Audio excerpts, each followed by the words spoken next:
Ayun mga ka-traders, ayun, kaka-trade. Tanghalian ko, kaya alas 3 na ng hapon yata, mag-alas 4 pero tanghalian ko pa lang. Kaya umorder na lang din kami dahil hindi na ako nakapagluto. Kain tayo mga ka-traders. Ayun, kapag kasi nagsukat ako ng analysis, talagang mahaba yung oras kasi lahat ng time frame, inaalam ko kung kanino mas papabor.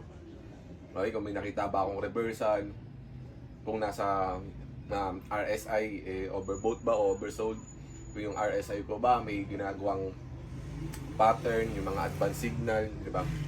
So, tinitingnan ko. Tapos ko na kanino yung market ngayon, kung anong time frame yung nasusunod. Na, kain tayo. Kumain na po ba kayo?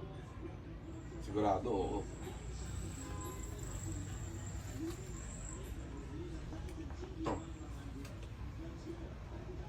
Mang inasal, baka naman. Kaya.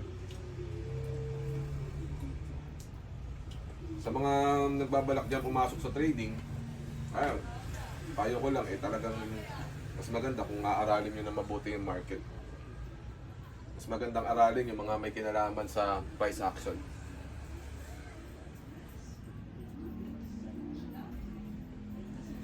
Maganda, sunod nyo na rin dyan yung money management syempre.